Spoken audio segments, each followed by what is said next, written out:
나 같은 죄인 살리신. 아야! 이게 뭐야?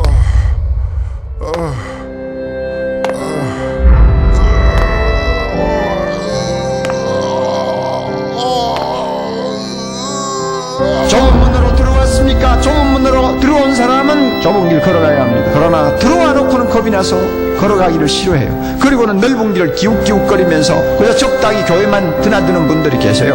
그 결과 반드시 영생을 얻을 수 있다고 아무도 장담할 수가 없습니다. 생명이 실제가 됐다면, 이 신앙이 실제가 됐다면, 이 복음의 진리가 실제가 됐다면, 천국이 실제가 됐다면 억지로 죽지 못해 하는, 그냥 어렵고 힘들고 쥐어짜듯이 하는 이런 신앙생활이란 존재할 수가 없다는 것입니다.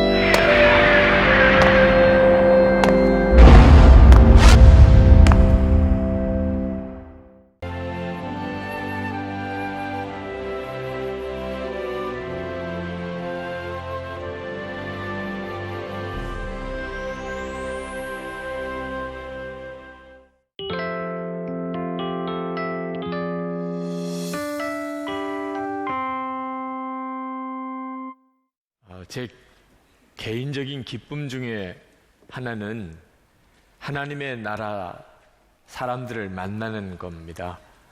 어디 여행을 가게 되든지 또는 어떤 사람을 만나든지 하게 될 때 제 마음속에 있는 기대감은 이 사람이 하나님 나라 사람이 아닐까. 어디를 가면 꼭 마음속에 하나님의 나라 사람을 만나게 해주세요. 그런 마음을 가지고 사람들을 만납니다. 그러다 보니까 만남 자체에서 얻어지는 참 놀라운 복이 많습니다. 정말 하나님의 나라 사람을 만난다는 것은 참 행복한 일입니다. 하나님의 나라 시민들, 하나님의 백성들의 마음에는 특징이 있습니다. 그것은 그 마음에 하나님께로 향하여 가는 큰 길이 있는 겁니다. 마음속에. 그래서 하나님의 기뻐하는 뜻대로 사는 거예요.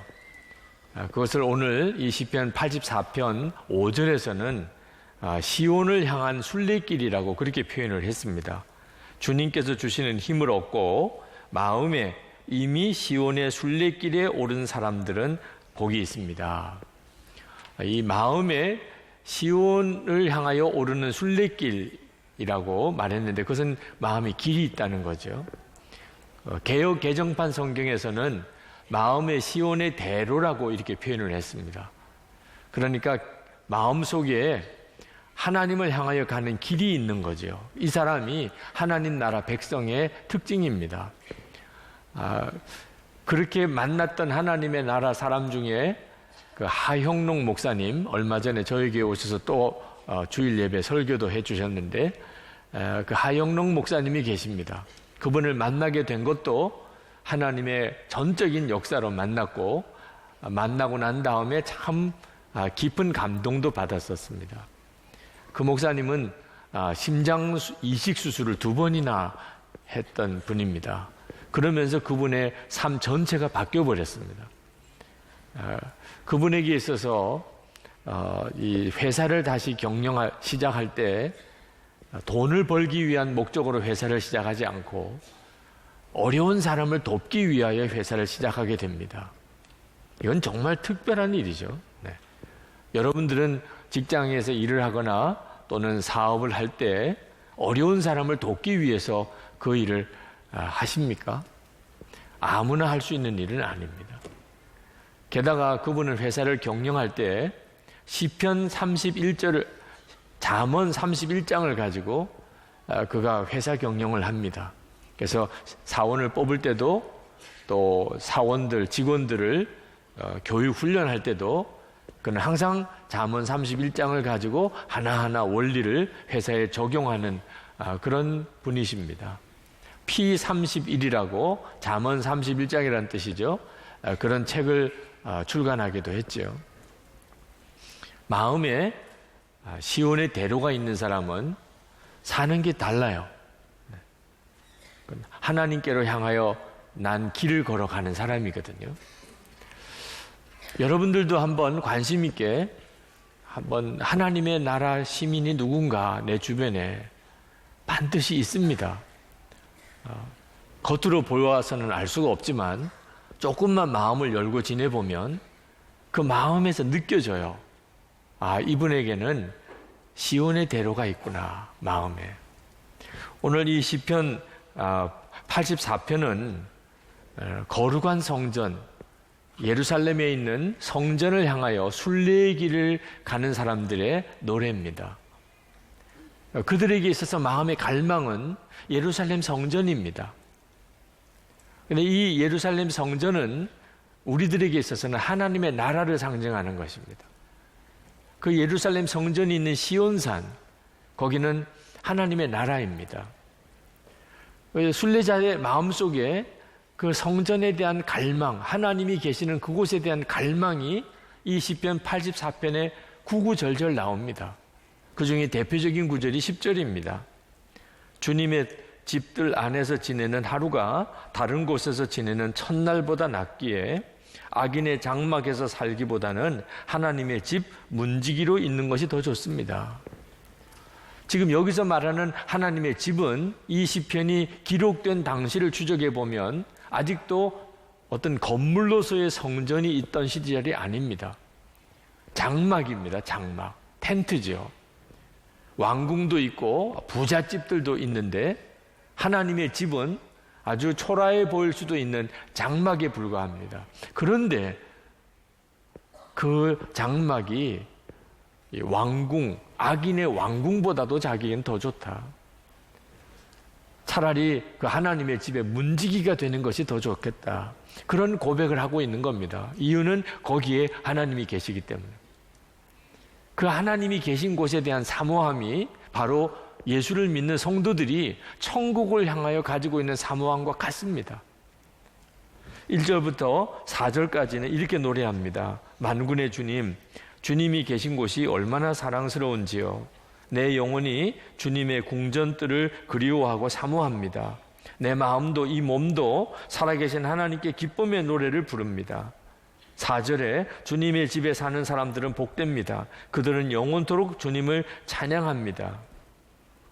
여러분, 여러분의 마음의 심령, 여러분의 마음이 이 시편 84편 1절부터 4절까지와 같습니까? 여러분도 그렇게 하나님의 집을 사모하고 그리고 그렇게 하나님을 갈망하십니까? 만약에 그렇다면 마음의 시온의 대로가 있는 사람입니다. 이건 우리에게서 굉장히 중요합니다. 저는 이 설교 준비하면서 제 마음속에 시온의 대로가 있다는 것에 대해서 너무 행복했습니다. 아마 마음에 시온의 대로가 있는 분들은 무슨 느낌인지 아마 이해하실 겁니다. 내 마음에 시온의 대로가 있구나. 하나님을 향하여 큰 길이 내 마음속에 있구나. 이걸 안다는 것은 참 놀랍습니다.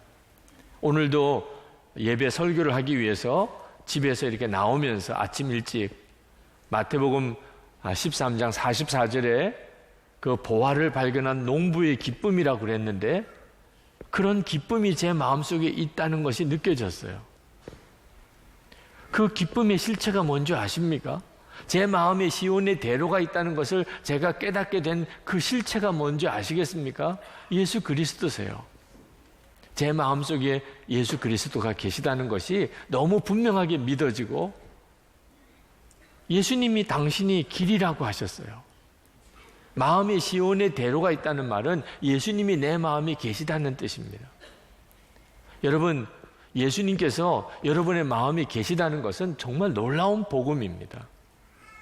우리가 진짜 구원받은 사람, 영생을 얻은 사람이라고 하는 뜻이에요. 어릴 때 집은 어디가 집이지요? 어머니가 계신 곳이 집입니다. 결혼하고 난 다음에 집은 어디지요? 아내가 있는 곳이 집이에요. 지금 시편 84편 기자가 하나님의 성전을 사모하는데 하나님이 거기 계시기 때문입니다. 여러분, 하나님이 계신 곳이 성전입니다. 근데 우리 안에 하나님이 계세요. 예수님이 우리 안에 계십니다. 성전 삼으셨어요. 우리 몸을. 그 점을 여러분이 아십니까? 우리는 저 이스라엘 예루살렘에 있는 시온산을 사모할 이유가 없어요. 성전은 이제 거기에 있지 않습니다. 예수를 믿는 모든 성도들 안에 하나님이 임하셔서 우리를 성전 삼으셨어요. 여러분이 이 사실을 진짜 믿게 될 때 여러분은 영생을 가진 사람입니다. 시온의 대로라는 것은 히브리어 원어에 보면은 메실라라고 하는 단어입니다. 이것은 쌓아 올린다는 뜻이에요. 그 말은 무슨 뜻이냐면 이 마음에 있는 시온의 대로, 이 길은 그냥 저절로 만들어진 길이 아니라는 겁니다. 사람이 길을 만들기 위해서 돌을 갖다가 쌓아 올려서 거기다가 또 흙을 넣고 다지고 그래서 길이 만들어진 그런 길을 말하는 것입니다. 요즘으로 말하면 포장도로 또는 고속도로 같은 길을 말하는 겁니다. 만든 길이에요. 마음의 시온의 대로는 그냥 어느 순간에 우리에게 주어지는 길이 아닙니다. 여러분이 스스로 만드셔야 돼요. 그래서 사람들마다 마음에 있는 이 길이 다 다른 거예요. 하나님이 만약에 다 같이 주시는 거라면 똑같겠지요. 그러나 어떤 사람에게는 하나님을 향하여 가는 길이 너무나 크고 분명한 사람이 있는가 하면 어떤 사람은 길은 있기는 있는데 그 길을 찾아보기가 어려울 정도로 혼란스러운 분도 있는 겁니다. 왜 마음속에 하나님을 향하여 가는 길이 그렇게 다르지요? 그건 본인이 길이신 예수님을 따라가는 순종의 삶이 다르기 때문에 그렇습니다. 예수님 그분이 길이십니다. 그분이 우리 안에 오셨기 때문에 우리 안에는 누구나 다 생명의 길이 있습니다. 그렇지만 늘 주님을 바라보고 주님께 순종하고 사는 사람에게는 그 길은 대로가 됩니다. 그는 하나님을 향하여 나아가는 것에 조금도 주저함이 없습니다. 확신이 있습니다. 명확합니다. 누구도 다 알 수 있습니다. 아, 이 사람이 하나님 나라 사람이구나. 그러나 어떤 사람은 분명히 구원받은 사람 같기는 한데 예수를 믿기는 하는 것 같은데 그에게 있어서는 하나님을 향하여 가는 길이 너무 애매합니다. 그저 겨우 주일에 예배드리러 오는 정도밖에는 모르겠어요. 주일에 교회 와서 예배드리는 거 보면 이 사람이 예수 믿는 사람 같기는 한데 집에 가서 직장 가서 그가 하는 일을 보면 도무지 모르겠어요. 이 사람 속에 진짜 마음의 시온의 대로가 있는지. 왜 그렇지요? 예수님이 정말 마음에 계신 것과 그리고 그분이 길이신 것을 분명하게 믿지 못했기 때문에 그는 주님께 순종의 걸음을 걸어가지 못했던 겁니다. 마치 길이 있어도 가지 않으면 잡초에 다 덮여버려서 나중에는 길인지 아닌지 모를 수 있잖아요. 너무나 많은 성도들이 지금 그와 같은 상태에 빠져 있습니다. 예수님이 계신지 안 계신지조차도 모를 때가 많습니다. 주님이 이렇게 하라 저렇게 하라 도무지 깨달아 알아들을 수가 없어요. 도대체 어떻게 살아야 되는 건지 혼란스러워합니다. 길이신 예수님을 마음에 영접하고도 주님과 동행하는 삶이 뒤따라오지 않았기 때문에 여러분, 죄 짓는 것은 정말 두렵다는 걸 알아야 됩니다. 아무도 보지 않으니까 들키지만 않으면 그러면 은근슬쩍 지어도 되는 죄가 아닙니다. 죄는 우리 속에서 길을 혼란스럽게 만듭니다. 여러분, 한 번 죄 짓는 일은 그것은 참 어렵습니다. 그런데 두 번째 짓는 죄는 너무 쉽습니다. 한 번 짓는 죄 때문에 길이 생겨버린 거예요. 두 번째는 그 길을 따라가는 거니까 너무 쉬워요. 세 번째는 더 쉽습니다. 그러니까 여러분, 한 번 짓는 죄가 얼마나 무서운 줄을 알아야 됩니다. 내 안에 길은 예수 그리스도 그분밖에 없는데 내가 죄를 지으면 생명의 길이신 예수님 존재는 내 속에서 더 희미해져 사라져버리고 죄의 길만 뚜렷하게 남게 됩니다. 그러다가 나중에는 자기가 죄를 짓고 있는 것 자체를 의식하지 못하게 됩니다. 예수님의 이름으로 기적과 이사를 행했던 많은 주의 종들이 나중에 주님 앞에 갔을 때 불법을 행하는 자들아 내게서 떠나가라 이런 말을 들을 것이라고 말씀하셨어요. 이 사람들은 그런 말을 듣게 될 거라고 상상도 못했습니다. 왜? 예수님의 이름으로 귀신도 쫓아내고 예수님의 이름으로 능력도 행하고 예수님의 이름으로 예언도 하고 그랬는데 주님이 나를 모르겠다고 불법을 행하는 자라고 그렇게 말할 거라고는 상상도 못한 거죠. 벌써 감각이 무뎌져 버린 겁니다. 불법을 한 번 저지르고 또 한 번 저지르고 또 한 번 저지르고 그러다가 더 이상 마음의 감각이 없어져 버린 거예요. 주님 앞에 갔을 때야 비로소 다 드러나게 되는 거예요. 여러분이 정말 마음에 시온의 대로가 있는 자가 되기를 원한다면 죄를 속히 끊어야 됩니다. 주님이 기뻐하지 않는 죄, 여러분 그거 더 이상 붙들고 있으면 안 됩니다. 우리 안에 마음에 시온의 대로가 하나님이 우리에게 허락해 주셨는데 그런데 많은 성도들이 그 길로 가지를 못합니다. 뻔연히 그게 길인 줄은 알아요. 그런데 살아보면 전혀 다른 쪽으로 살고 있습니다. 여러분, 내가 이 길을 가야 되는데 분명히 그 길로 가야 된다고 생각하고 있는데 실제로 걸어보니까 자꾸 걸으면 이쪽으로 가고 있다면 얼마나 여러분 당황스럽고 놀라겠습니까? 아니 왜 내가 이렇게 가는 거지? 아마 여러분은 당장 병원을 찾아갈 겁니다. 저를 좀 진찰해 주세요. 제가 왜 이렇습니까? 제가 가야 되는 길로 가지 못하고 자꾸 엉뚱한 곳으로 걸어갑니다. 여러분 영적으로 혹시 이런 상태에 있진 않습니까? 기도해야 된다. 알아요. 그런데 기도가 안 돼요. 한 주간 지냈습니다. 기도 없이 살았어요. 성경 말씀 보아야 됩니다. 안 되니까요. 수도 없이 들었다니까요. 그런데 한 주간 살고 보면은 읽지 않은 것은 성경밖에 없어요. 용서해야 됩니다. 사랑해야 됩니다. 안 되니까요. 안 되니까. 그런데 용서가 돼야 말하지요. 사랑이 돼야 말하지요. 기뻐하세요. 감사하세요. 이미 알고 있어요. 알고 있으면 뭐합니까? 그대로 사라지지 않는다면. 이 길은 이 길이 분명하게 가야 될 길인데 실제로 살아보니까 자꾸 이쪽으로 가고 있다면 그건 심각하잖아요. 오늘 혹시 여러분 중에 내가 지금 심각한 상태에 있구나.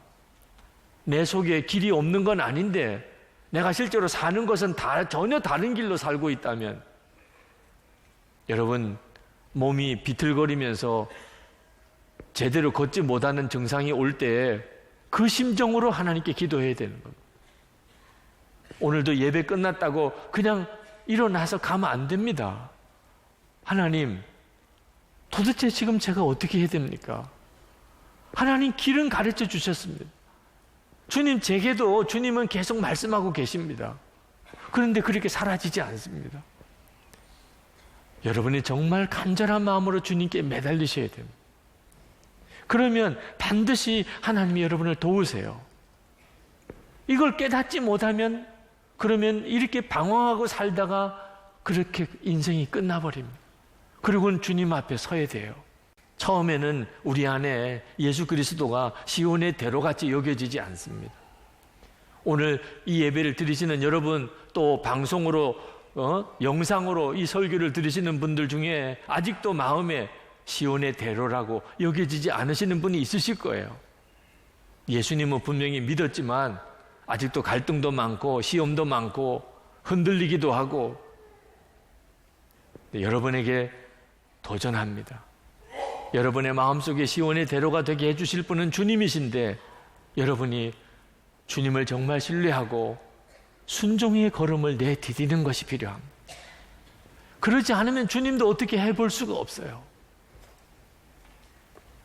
여러분 시편 기자가 3절 말씀에 제비와 참새 이야기를 합니다. 만군의 주님, 나의 왕, 나의 하나님, 참새도 주님의 제단 곁에서 제 집을 짓고 제비도 새끼칠 보금자리를 얻습니다. 성막에, 주님 하나님의 성막에 거기에 제비와 참새가 집을 짓는 것을 아마 이 시편 기자가 보았던 것 같아요. 그리고 그걸 노래했어요. 이유는 시편 기자 자기가 꼭 그 참새와 제비 같다고 느꼈기 때문이 아닌가 싶습니다.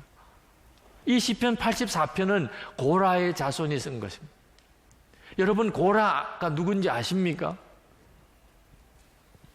민수기 16장에 고라가 나옵니다. 그는 모세를 대적한, 모세를 반역한 그런 아주 악한 사람입니다. 250명 무리를 작당을 해서 아주 모세를 작심을 하고 모세를 대적했던 사람. 하나님이 이 고라에게 진노하셔서 땅을 갈라 그 250명 몽땅 다 그 땅 속에 생매장을 한 그런 끔찍한 사건이 민수기 16장에 나옵니다. 그랬던 사람이 고라예요. 그런데 성경에 보면 하나님이 고라를 그렇게 처벌하셨지만 고라의 아들들은 죽이지 않았다고 그랬습니다. 그 고라의 후손들이에요. 자기의 조상인 고라는 그렇게 하나님을 대적하고 끔찍하게 죽었습니다. 그런데 다윗의 시대에 이 고라의 자손들은 성전을 섬기는 자로 뽑힙니다. 찬양대로 뽑히고 성전 문지기로 뽑힙니다. 그들은 그것이 너무 감격스러웠어요. 자기들의 조상이 어떤 분인지 자기도 알지요. 그런데 지금 자기들이 하나님의 성전을 돌보는 자가 되어 있습니다. 참새를 보면서, 제비를 보면서 하나님의 긍휼하심이 저런 것이구나. 제비도 참새도 하나님의 집에서 거처할 집을 마련하는구나. 여러분, 우리가 다 고라 같은 사람입니다. 지옥에 갈 수밖에 없는 사람이라니까요. 지독하게 이기적이죠. 자기만 알지요. 이중적이지요. 욕심투성이지요. 게으르지요. 은밀한 죄의 덩어리죠. 그랬던 자가 우리예요. 그런데 우리가 하나님의 자녀가 되고 그리고 영원한 천국에 우리의 거처가 마련되어 있고 뿐만 아니고 우리를 성전 삼으셨다니까요. 우리 주님이 우리에게 오셔서 나를 성전 삼으셨어요. 하나님이 하신다고 하시면 놀라운 은혜의 역사가 우리의 삶에 이렇게 이루어지는 것입니다. 이것을 알고 나면 성전을 향한 사모하는 마음은 정말 뜨겁게 일어나는 거죠. 근데 여러분, 이 일은 우리가 혼자서 못 해냅니다. 우리에게 교회가 필요한 이유가 바로 그 까닭이에요. 하나님을 향하여 가는 그 길은 혼자 가는 길이 아닙니다. 성도들이 같이 손을 잡고 가는 거예요.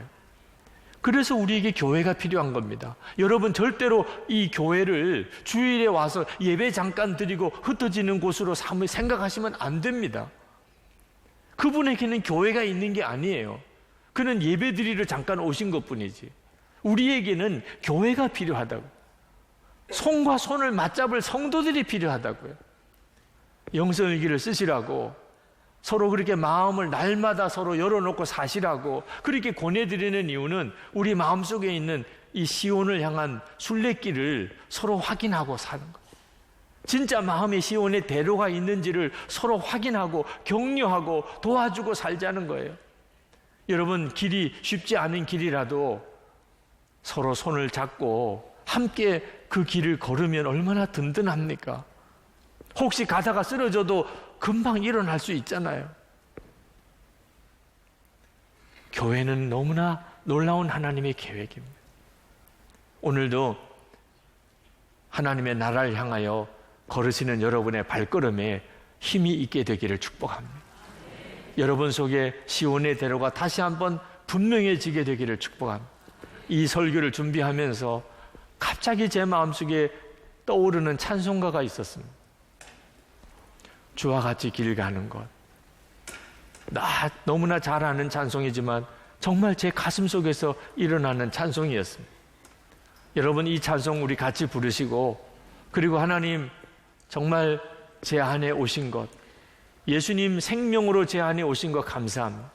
주님, 제 속에 시온의 대로가 활짝 열려지게 되기를 원합니다. 뜨겁게 기도하십시다.